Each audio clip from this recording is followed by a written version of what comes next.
That was a visual we could have all done without Paul. Thank you so much, for that Christmas Eve striptease. It was nothing special.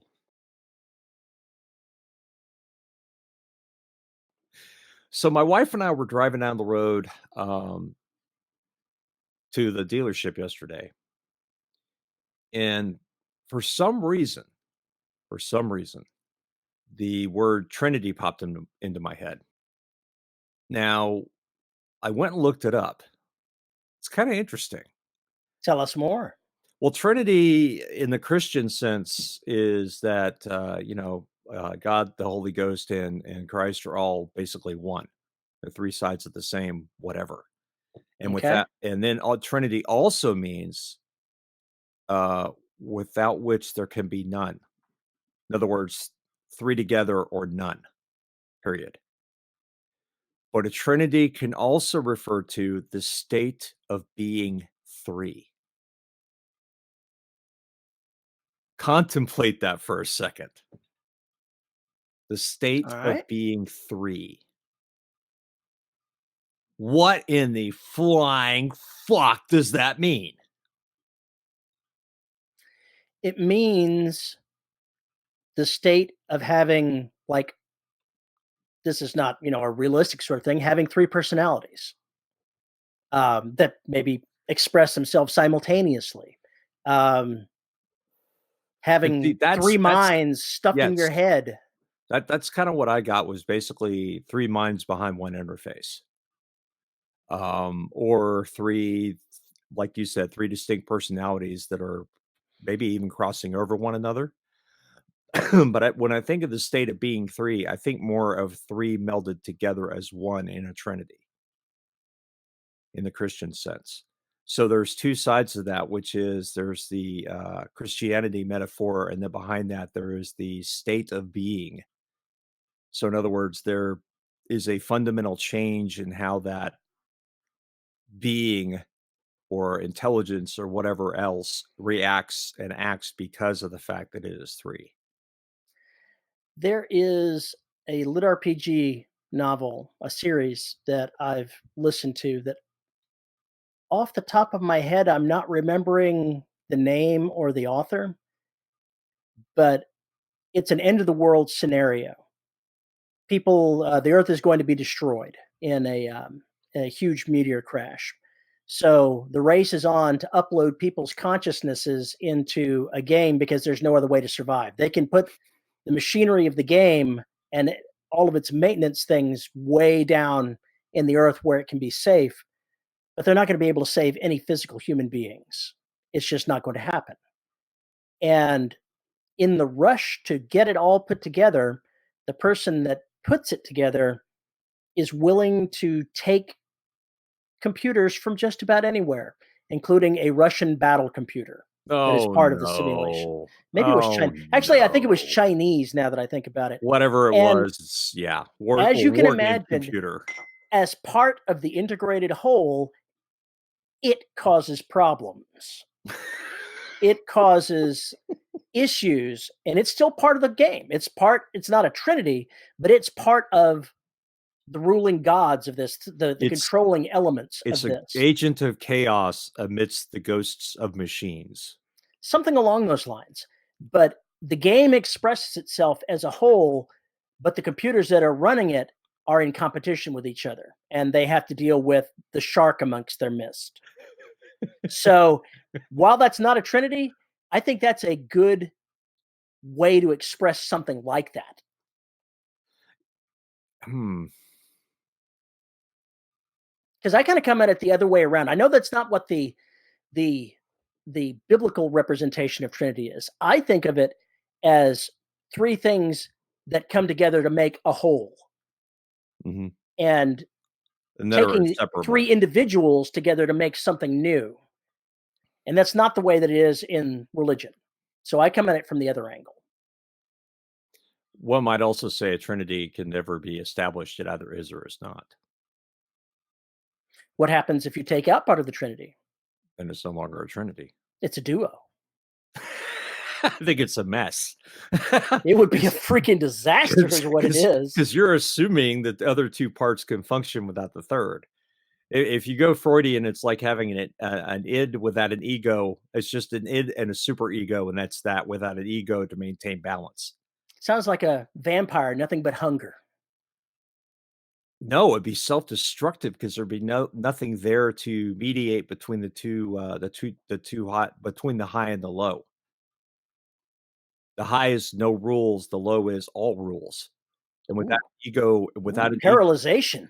and without an ego to moderate between the 2, either you're gonna get a really wild oscillation or, extreme mania to extreme depression, or you're going to the person or being or whatever else is, you're gonna be flatlined in the sense that it's just not gonna be able to respond to stimuli.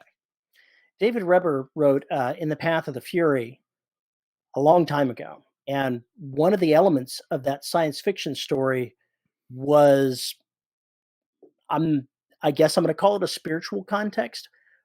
One of the Furies was still alive, one of the mythic Furies. Okay. Yet all of the gods that had created the Furies were gone. All of its sisters were gone. It was alone, and it was never designed to be alone. It was never designed to be the one calling the shots as opposed to the one following direction. Mm. And going through that story, if you watch the parts that deal with the Fury, then it's interesting to watch how that being attempts to compensate for the things that were never meant to be lost. So does this start And inventing haphazardly? no, it has to not extemporaneous. It basically makes it up as it goes along, and it tries to do the best that Improvise. it can improvise. It has to improvise as it's going along. Now that I think about it, interestingly enough, a ship's computer, the Fury, and a human being, because of the way that things come together in that novel, are melded into one interconnected, interwoven being. And that's weirdly on topic How so? because once they're one, they won't survive the death of any of the others. It says so in the book. Gotcha. That kinda It'll brings up drive an them interest mad. that kinda So that weird. kinda brings up an interesting, question, which is, say you have, like in Mal Cooper stuff, the SI that she's paired with, the longer she's paired with it, the more indistinguishable the 2 become from one another. So what happens if that occurs and then they are ripped apart? You've got a being with an incredibly large hole ripped through their body and parts missing that they don't even know are gone. Right. Ooh, I love this. Oh, I love this so much. I love this conversation. I've been trying to figure out Implications? what the implications are for and also how to make it happen with um, one of the stories I'm working on, um, the Suits story. It that actually provides some interesting ideas for veterans coming home from battles where they were paired with a mech AI or something along those lines, where there had to be some kind of integration. And then at the end of the war, they start splitting them out. It's interesting to imagine how damaged both sides of that integration would be and how it would be different for each of them. The human being would be missing all of that additional computational power and capability, but what's the computer missing without the humanity? I would think the computer would have to be destroyed. But what if it wasn't? What would be left? How would it be damaged mentally? Ooh. Mm. Interesting questions. Mm. That's what writing is. Asking questions and trying to figure out the answers to them. So if a starship's out there and the captain is wired into it or the pilot or whatever, and the pilot dies. Hmm. Indeed. Hmm. It depends on the level of wiring. If you're talking about wiring someone to the level of integration that they act as one, sundering the connection is going to be chopping the baby in half. Yeah, it's unplugging the network cord. It's more than that. Oh, It's no, that's exactly what far, it is. far more than that. It's like um, they have the surgery where they separate the halves of your Mhm. brain. Yeah. It's not a frontal lobotomy; it's something else. Oh, I can't remember what it's It's got called. a name for it, but Yeah, they basically go down the center of the brain and they separate the two halves right. so that there is no longer any communication between the lobes of the brain. I have always wondered how that possibly can work, because if there's no communication between the different halves of the brain in a single body, doesn't that mean your hands are independently doing whatever the controlling portion of the brain wants?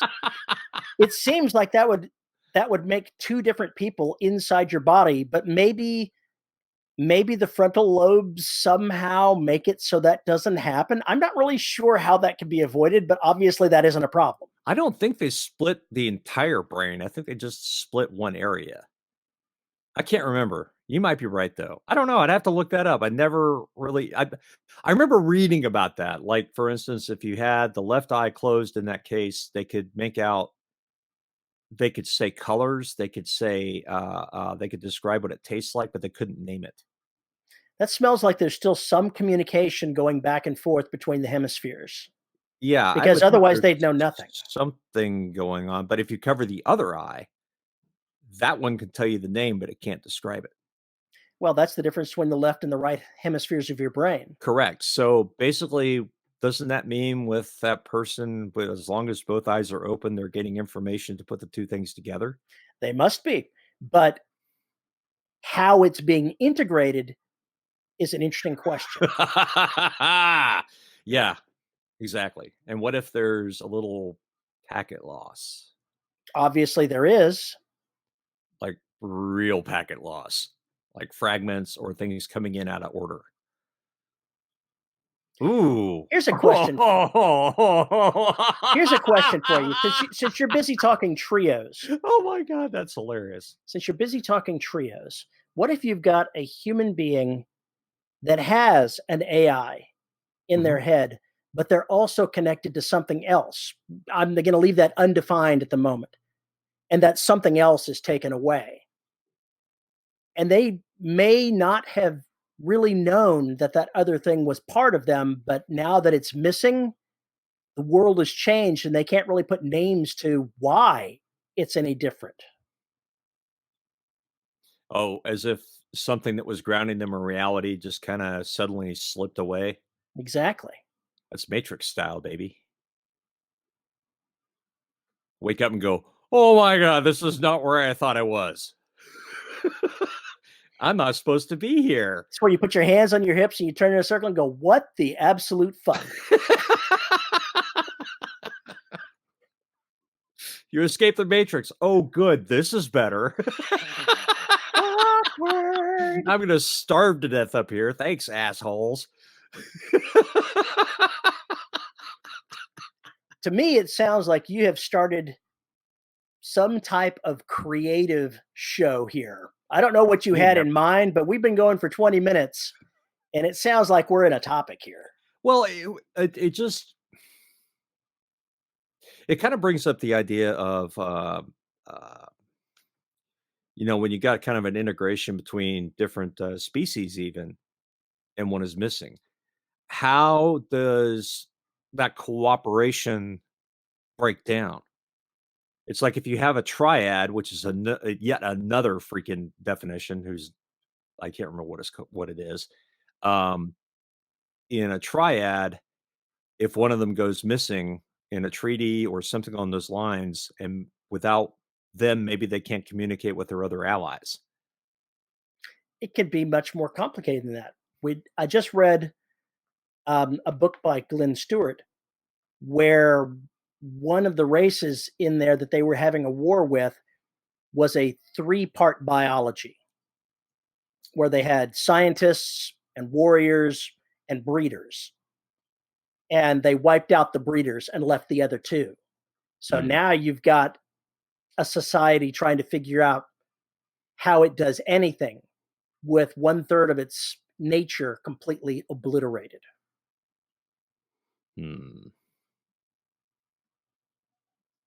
Or I guess if EU social engineering broke down an insect hive or an alien hive, what if the queen was no longer able to talk to her brood? What would happen? There was a story in the news that I saw a couple of months ago about a bunker that they found in Russia that had once been used to store nuclear weapons.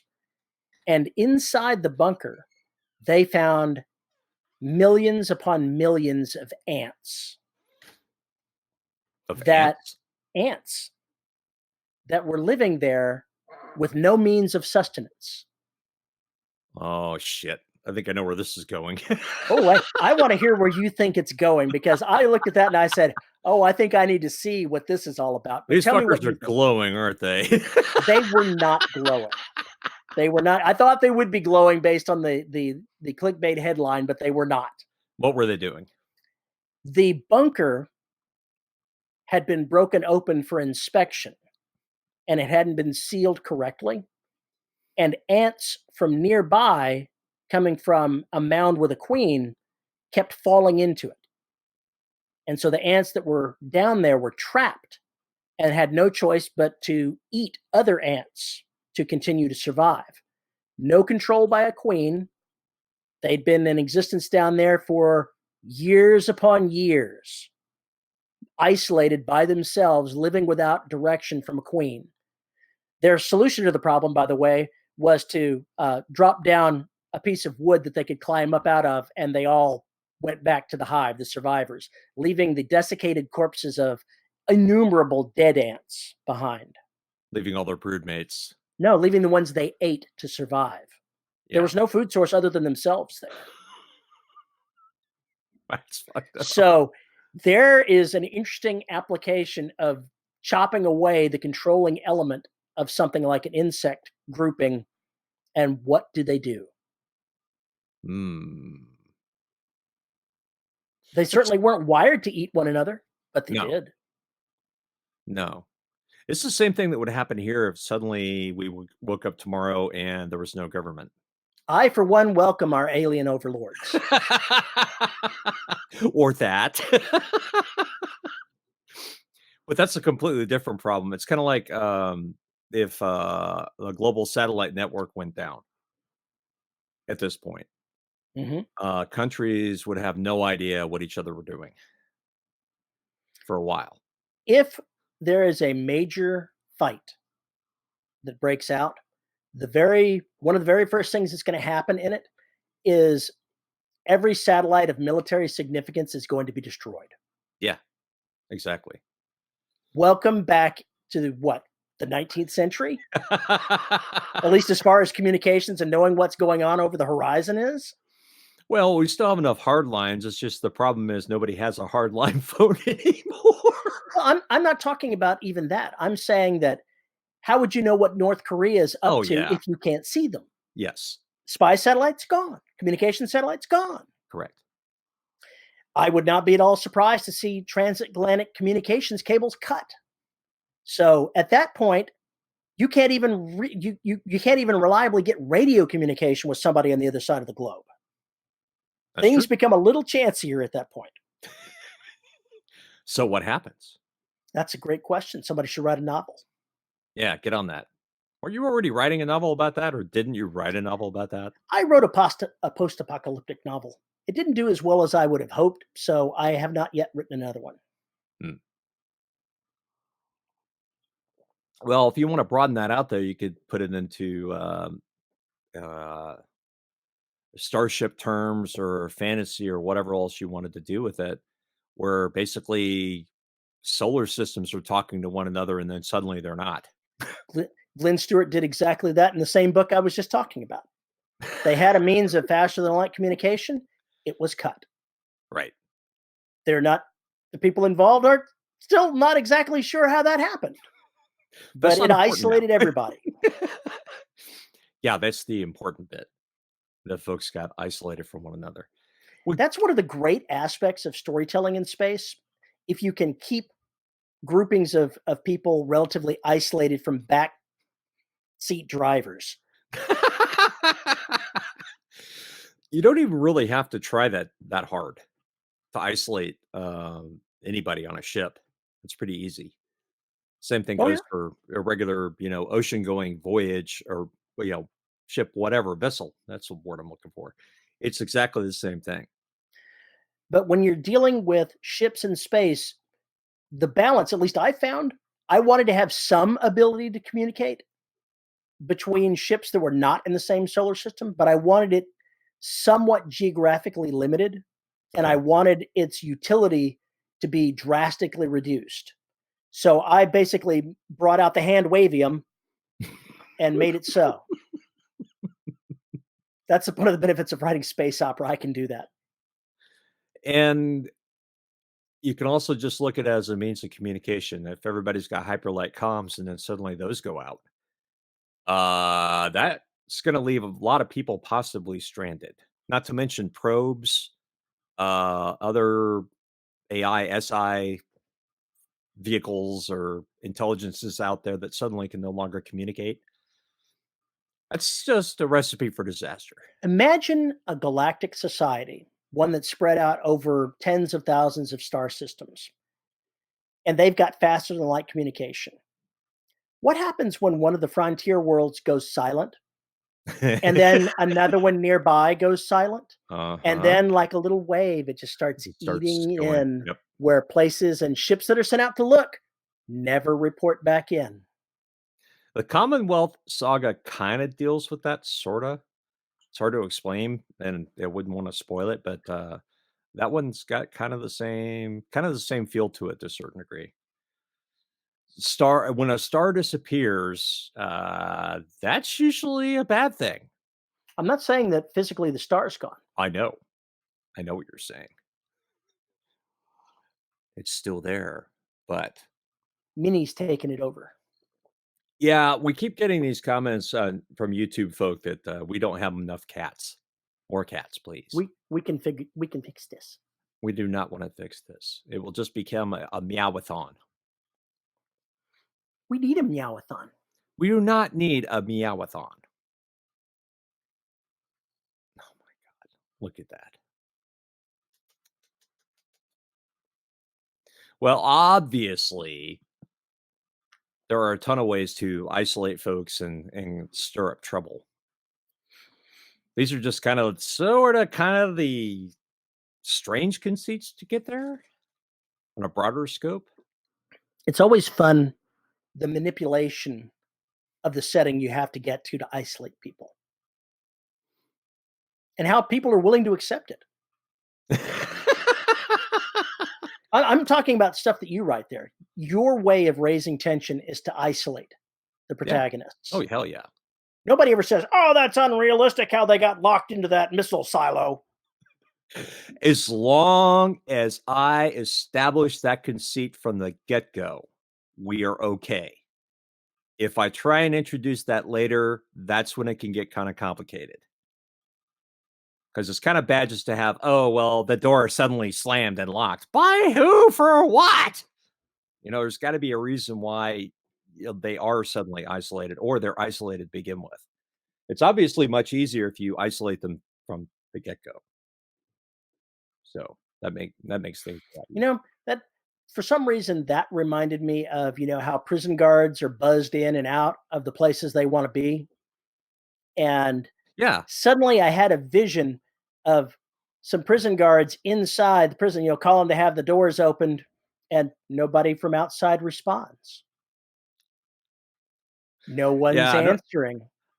another book I pitched was, having a, zombie apocalypse inside of a prison, and, the only folks that are guarded from it are all on death row. So the only people that haven't been turned into zombies are some of the prison guards and the death row inmates, and that is it. Don't worry, we know how to take care of them. They're zombies. Oh, no, I wanted to have one of them just be shit bat nuts. Just be completely shit bat off the walls delusional. Because it would be so much fun to inhabit the mind of a lunatic who's not seeing in a zombie apocalypse. He's seeing something completely different from what everybody else is seeing. He could be, one of those crazy evangelists that, Oh, God. this is this is the end of the world. Satan has come. Those are demons. No, No, not in my book. Maybe in your book. Not in my book. It's just so much fun to think about that. Isolation, yes. Isolation, yes. But even if you have the characters not in isolation, they can suddenly be isolated just by entering a house. I mean, okay. if you're in a house alone, well, nobody's with you. There may be somebody in the house you don't know about. You're isolated. You know, If you're in a car by yourself, you are technically isolated. suddenly that brought to mind, since this is a Christmas season, Oh Home no. Alone. Yeah, the Yes, there reason is why. somebody in that house, and boy, are you going to pay. Yeah, and that's the whole reason that story even exists, right? The idea of what would a child do in isolation if people came to rob the house? That's a simple. That's it. That's the conceit. Houses are great. Cars can be good too. Ask Cujo. Um, you can find any way you want to basically take one of those characters and ratchet up that creep. The moment you take other people away, it gets real easy because they don't have to be physically isolated. As long as they're isolated in the sense that there's nobody around them, yeah, you can get into a lot of mischief. It just helps. Always easier. I just I had this other crazy vision here in my head of somebody isolated in their house, and they managed to get a call out for help, and the sheriff's department sends a car out there, and so they're like, ah, there it is, the sheriff's department car with the lights on at the end of the drive, and suddenly the UFO comes over, a light shines down, and the car rises up and it goes away, and the guy goes, "Are you fucking kidding me? Is this some kind of fucking joke?" I hate those alien drive-bys, man. This isn't even an alien abduction story. What the fuck is this? Oh, could you just see that for a second? The cops have to come by, the cops, the men in black or whatever, trying to chase down why a drive-by occurred at somebody's house, which accidentally the ray gun or whatever the hell set the entire neighborhood on fire without even touching the house they were trying to touch. Oops. Oops. So not only are you dumb, yeah, we were just flying our hot rod and managed to destroy a neighborhood. Don't worry about it. I can totally see this. Or Bubba shoots down a UFO with his shotgun. State Farm ain't never going to believe this.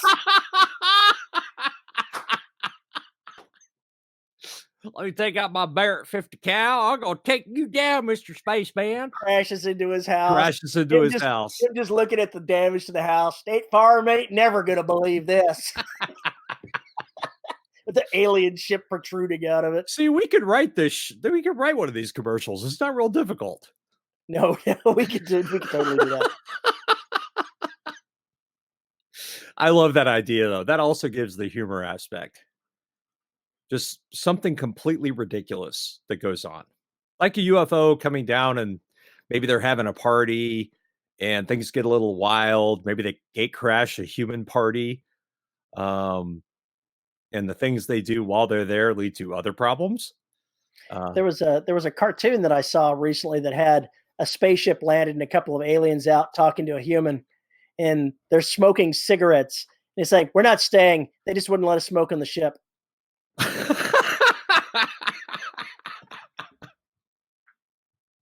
You mean you're not going to probe me? Dude, I'm on break. Dude, that's gross. I'm on break. Oh man, what's wrong with you humans? Oh, What's this man. fixation you have with your asses? What's up with that? Apparently somebody's fist. Anyway, I Um, think you may be envisioning a different kind of probing than aliens are supposed to be doing. I've seen South Park. I understand how all this works. South Park taught me everything, I promise. You know, you should write a story with nothing but South Park being real. No, All the plot elements have to come from South Park. no, no. I once considered buying up a couple of months worth of the tabloids and creating a world that only existed of elements that were mentioned in that story, in those things there. And then I said, no, then I'm stealing somebody else's copyright. I can't do that. But it's an interesting idea. There's nothing wrong with going and looking at the stories and going, "Oh, okay, so let me kinda twist that So let's around." see. You know, one of the elements is Elvis is my baby's father. Uh, you know, you could go down Bigfoot the list of Bigfoot's my daddy. Bigfoot's real. You'd have that in there. So I was thinking about making a story where the setting had all of these elements that were true that are obviously not true and making some kind of story out of it. But I never got around to it. Well, you're just a slacker, aren't you? I know, right? Because that's what you do is slack. That's all you do. Do you see my name? Does my name say Slacker Terry Mixon? It does No, it not. says productive Terry Mixon, which we're gonna talk about in the intro to the show, Yes, we are. which is not this. This is the actual show. This is the actual show. This is the actual show. Not that anybody could tell. Have you ever gone through, like, the B movie lists on Amazon Prime or Netflix or something along those lines? Have you ever seen what B movie selection they have in sci-fi and horror? I would be more inclined to see if I could find a selection of 40s and 50s sci-fi movies. Hmm. Which would also I fit in I the remember B watching movie. those as I was a kid, and they were wacky. They were wild. What was it? The Brain That Wouldn't Die? Attack of the Killer Oh, that is Tomato. not a classic movie. That is a classic piece of shit's what that is. What? That's just garbage. That is just garbage. Attack of the Killer freaking Tomatoes. Give me a break. Give me a break. Has anybody actually seen that movie apart from you, me, and maybe some toddlers? I don't know. I wonder how many people have seen Invasion of the Body Snatchers, the original. Oh, of I course have. I have as well. Yeah. I've seen 3 versions of it now. They keep remaking it. They It's keep not going to get remaking any them. better than the original. Sorry. I like the '77 one. Donald Pleasance, or excuse me, Donald Pleasance, Donald Sutherland and Leonard Nimoy, and a very young, infantile Jeff Goldblum. I remember my introduction to that was reading the book. Really, I've never read the book. I can't tell you it's been so many decades. I can't tell you how it may have differed from the movie, but I read the book first. Hmm. It was one of those scholastic things. They were selling books at the school, and I Yeah. bought that one. So I seem I'm to not. remember It something wasn't like it. scholastic. I'm not sure who actually put Oh, that it was on. Scholastic. It was Scholastic. It was always Scholastic. I had a ton of those books. Mom would be like, "Oh yeah, he wants books. Give me all these books." Then I tore through them, and then I didn't have books. And now look at you. I know. Then I went and raided my parents' bookshelf. That may explain many things. The good stuff was there, baby. Strangely enough, no horror in my house, apart from what I bought. It's because you're a sick and twisted human being. Yeah, maybe that's it. Maybe. Maybe not, though. Maybe there are other reasons I write that. Hmm.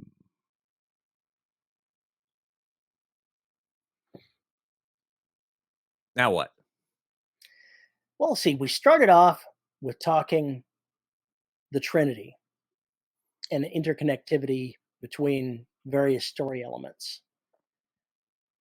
I wonder, Oh, no. I wonder how we could apply something like that to a story that we're actually working with, something that's already in an existing universe. And I don't mean, obviously you've got a, universe that is well applied to it. We were talking about Yes. Mal Cooper earlier and the AI is there. But what do you do if you don't have a universe with AIs? How can you have force some type of interconnection between beings where Telepathy. they don't exist? Telepathy. That's a good idea. So Telepathy how is a might that work? I don't know. People are let's go crazy. Certain people are able to their brains travel, attenuate thoughts at a certain frequency, and other brains can hear it. Mwahaha. There's one idea. Did you ever read Escape to Witch Mountain? No, but I remember the film. The film did not do the book justice. It was one of my childhood favorites. I loved reading that story from the point of view of kids that had no idea. Oh, spoiler alert, folks. Kids that are the children of aliens, Essentially. Yeah. essentially. Or not human. I don't know. Well, They were close to human, yeah, accelerated human. I don't know what to call it. Regardless, whatever. Yes. but that's an interesting way to go about doing it. They had powers that no one else outside of Witch Mountain had. Right. And they didn't know they really had them until For the life of me, I can't remember how they got separated. I don't I remember either.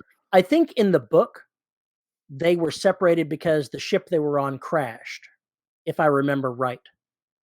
And they had to get away from where they were back to Witch Mountain. I don't know. It's been, like I said, that's another one of those scholastic books that I read 40 years ago. So I can't tell you exactly what happened. You're forgiven. If it's 40 years ago, I think you're forgiven. Maybe not. Maybe not. So maybe your assignment is to go rewatch or reread. I'll have to get a copy of it because that's not something I still have on my shelf. Yeah, I imagine not. That's I probably imagine been it's still out there. I'm sure it is. I bet you if you go to well, I shouldn't say any, but I bet you if you go to Pell's or something like that online, you can find it. Oh, I'm sure I can find a copy on ABE. Is it Probably. pronounced ABE or Abe? I'm not really sure what the I book says. don't know. I don't know. I got nothing. But in any case, it's interesting to watch or read old books to get ideas that you can use in current works. Because when you live among the writers that we have today, far too many of them think that only what's been written in the last 10 years matter. Tell me I'm wrong. I think there's probably some thoughts on that, yeah. People look back at books that were written even a decade or two ago and they go, it's dated. It's nothing I can learn from it. And I think that could not be farther from the truth. Oh, I think it's absolutely further from the truth because if you the Cold War is the Cold War. All those books are perfect for anywhere. And you don't even have to make it the Cold War, so to speak. You can use that for anything in any kind of setting, fantasy, sci-fi, modern, whatever you want to do with it.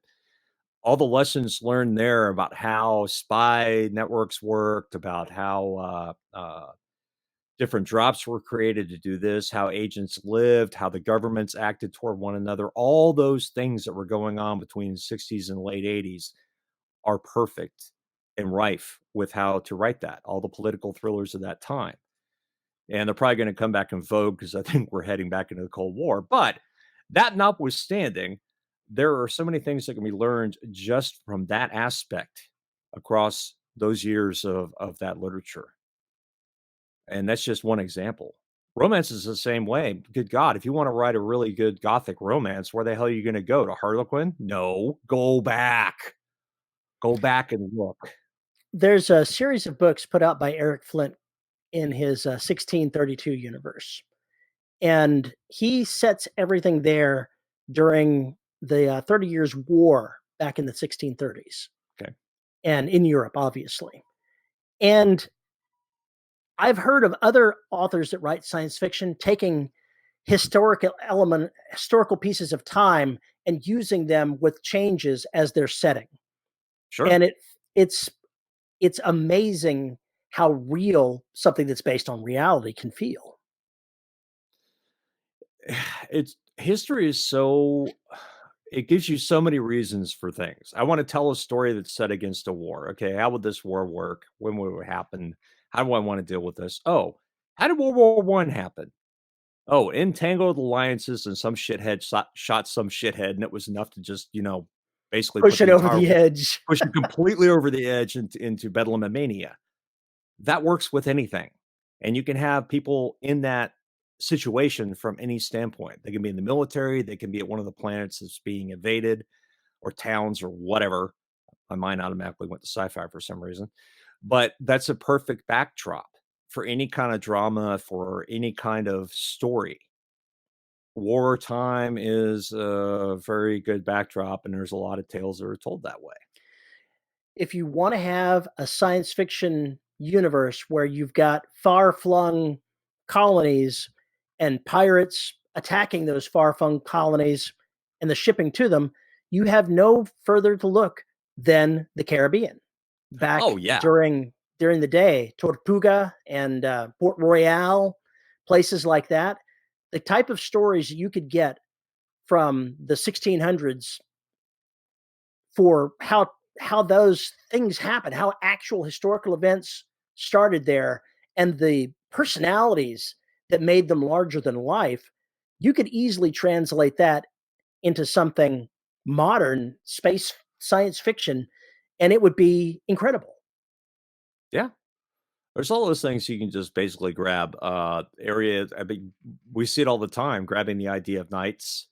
There's a whole bunch of books and apocalyptic fiction that essentially is looking at the dark age, as far as how information had to be guarded, that, nobody knew shit, and there were just a few charged with, keeping the lamps lit. Those are all real things that happened here, which authors, across all the spectrums have grabbed and used for stories, for We story ideas and conceits. we were talking places that didn't have faster than light communication. Look back at Master and Commander and the Yeah, novels that were set with the bigger than life people that did the sailing ships that had no communication back home or with anyone else. They were God, basically, on that ship. they were given a mission, and until they achieved their mission, they weren't supposed to come back. The war could have been over, everything could have ended, and they wouldn't know for a freaking year, possibly, depending on what the mission was. They held life or death over their crew. Mhm. Literally, you broke the rules in the wrong way, they could just throw your ass right overboard. Yeah, you kinda couldn't be a complete and total useless jerk. Yeah, because then you get, mutiny on the bounty, which is, don't be Captain Bligh. Don't be Captain Bligh. Yeah, but don't be Mr. Christian either. Be better than that. Yeah, Be better yeah, than yeah. that. History's complicated. That story is not exactly the way it was laid out to be. Of course it wasn't, but the myth, and that's another part of this, right, is there's the historical fact, and then there's the myth, and more often than not, people know the myth, not the actual fact, and it's because the myth has the tailorings of story. It has the embellishments, it has the exaggeration, it has, the imagination that's twisted on top of what the original tale is. That's what myth is. Mhm. So, it gets really interesting to see what people actually know about historical events versus what they know from myth. I just recently finished watching the 2nd season of Jack Ryan, which it was nowhere near as good as the 1st season. Even though they went to 34 different countries and we're so proud to tell you about it. Yeah, pretty much. It didn't have the same drive and the same impact as the rest of it. I remember when the 1st season came out and the outrage of so many people at the type of characters that were portrayed and what they were doing in that series. And I immediately thought, these people have never read any of the original Tom Clancy novels. Not even a single bit. Not even a single bit, because this was the first series was absolutely and utterly true to Tom Clancy's legacy. And love it or hate it, Times may be changing, but they weren't the same back in the 80s. No, but they're trying to write it for a now audience. And that's where I'm actually going with that. Uh-oh. No, I'm not gonna condemn writing it for now, but I'm saying don't disregard older works because you find something objectionable in them. Oh, If you right, go back yes. far enough, well, hell, if you go back 1 year, you'll find a novel with something objectionable in it. But if you go I back find you far enough, objectionable. I personally think you should file a complaint about that. I'm With not sure who who? you'd I'm not With sure who you'd who? file it with, but by all means, go ahead. With whom do I have this discussion? But if you go back to science fiction that was written at the dawning of, you know, space opera, Doc Smith back in the 20s and 30s, and all of the people that wrote then, a century ago, their attitudes toward everything was basically offensive in a lot of ways. They S didn't think the same way that we do, and Suffrage. Yeah. Go all too continue. often, people today apply the moral labels to what happened in the past. It's called presentism, I think it is. It's where you go ahead and you label events of the far past with the morality of today. If you read old novels, you're going to have to set that aside because there's going to be some offensive things in there. But there are so many story gems and ideas that you can get from these older novels that you will not find in newer novels today. I honestly believe that. That's why we still read classics. It's why we still read classics, even though things happen in them that we don't agree with. Yeah, Mark Twain, was very anti-racist, but considering the language in his tomes, if you did not know that, and also if you did not understand sarcasm and irony, you would have a difficult time maybe reading that today. I feel pretty confident that Twitter does not understand sarcasm and irony. Pretty confident. There are people on Twitter that do. However, raging neck-bearded shitbags who live in their mama's basement do not. And if they That did, is they wouldn't awesome. give a shit. It's true. Today, people will say things that they would never dare say to someone else's face on a one-to-one setting because they would be punched. Their lights would be punched out, and they will do it every single day because they're safe in the anonymity of their basement. Oh, it doesn't have to be a basement. It could be a No, it doesn't have to car, be or a it could basement. be Could be, on Starbucks. your phone at Starbucks, whatever. Yeah, yeah. Not everybody's that way, and sometimes people deserve to be confronted. But it's become like a fetish nowadays to where being offended is a thing. It's just people who are have torches and looking to burn something. You'll always find something there. The It's core idea here though is if you're going to read something that's older, you can't you have to be able to separate being offended at it from the gems that you can take away from it and bring to a modern setting that is more equitable. It's the same thing with movies and TV shows. There's gonna be a very, very big difference between a '60s TV show before civil rights and a TV show in the '70s.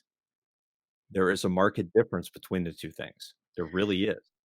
Since so many people don't go back to the science fiction classics and pull ideas from them, many of those ideas, I don't want to say they're being forgotten, but people don't know they don't know they already exist. Well, And they can't they may not know the genesis of it. I think a lot of that is just kinda, you it gets filtered down, a lot of it, but yeah, there are some themes that do not apply now necessarily that applied then, but then are actually kinda universal. It basically shows you that this shit has always been going on since day one. This is nothing new. Y it's true, but you can also find specific inspirations that you might never have been aware of. Right. Y Taking space opera and bringing it to a modern setting, um, the author Reich Spoor comes to mind. He wrote a trilogy of novels that were homage to Doc Smith from the 20s and 30s and 40s and his Skylark series. A lot of the things that happened there were hat tips to that particular author and those stories that he wrote, but he brought it to a modern setting his Arenaverse. It is, and it is amazing to read those kind of things without having the elements that are so objectionable included in them. And if you had never read the stories, you wouldn't know what things you could pay homage to. Just saying. Well, it's going to be an issue for some people. It's always going to be an issue for some folks with certain stories and certain elements. I don't think I should keep you from enjoying the literature. It's just that things have changed, It's true. but those themes are still there. I mean, if you want to know how it was to be treated as a second class citizen or something along those lines, uh, all that literature would give you perfect, ample evidence of how one class would treat another if it was worded that And way, you could, or even one species to another. yeah, you could translate that into interspecies relations. But one of the things that those stories of that age can bring to you is the unthinking way, the viewpoint of people Yeah, that are expressing those objectionable things justified to themselves. And that is something that can translate into your modern work as a conflict between classes or species or something else. all that is very, very rife territory. You have, like, for instance, you could take the caste system in India. How does that work in another environment? You could take Sikhism or something like that, and how does that apply to an alien civilization, or how does that apply to a fantasy world? What would those beings be like? And you kind of twist and turn things around, maybe because of anatomy or some other particular nuance that that race has, and you suddenly have a whole new area of things to talk about, or backdrops or Sure. stories, tensions, or anything else that you can possibly imagine. You can be inspired by elements of something like that without glorifying the negative. Yeah. You've just got to be able to separate it in your mind and take away what you want to take away from it rather than being outraged at its existence at all. Yeah, that would be better. That would be better. But, we're in the cancel culture now, so Sadly, we are. Um, and when you go back and reread some of these older stories, they don't meet up with modern standards of storytelling. yeah, They're so if you're fairly talking thin. about the pulp, yes. If you're talking pulp, they're fairly thin. Wham bam, thank you, ma'am.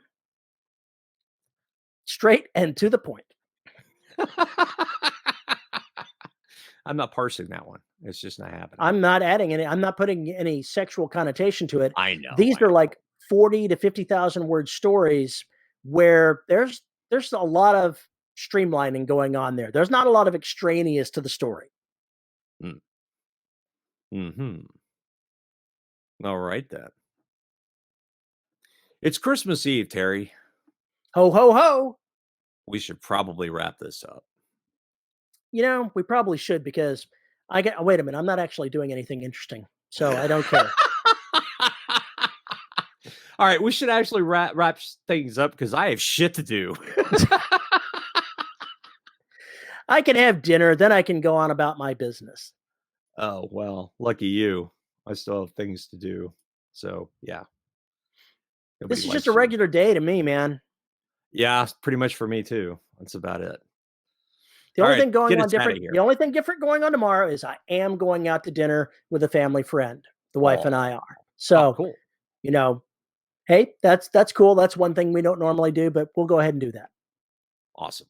That sounds like a good plan. All right, get us out of here. That wasn't my show, it was yours. My show, I just started out with Trinities. All right, fine. Well, if you would like to tell us what a couple of blundering idiots we are and how stupid our imaginations are and So true. how stupid our faces are, you can send an email to show@deadrobotsociety.com. You can tweet me at Paul_E_Cooley. You can join us at the listeners of the Dead Robot Society Facebook group, and where a lot of crazy people do their thing. We don't judge. You can we have to thank our wonderful host Pod Oster for making all 14 bazillion episodes available for your ear holes. You can find us on YouTube at youtube.com/DRS podcast. And if you want to support the show, you can find us at patreon.com/DRS podcast, where for as little as $1 a month, you get access to exclusive content like an upcoming live show that will happen. God damn it. And Paul And will send carolers to your house. I will not send carolers to your house. And at the $10 level, you get your name read. And our $10 patrons are Andrew Smallwood, JD Barker, Tony Lee, Veronica Jaguar, Kelson, Isabel Cushy. I was looking at emails.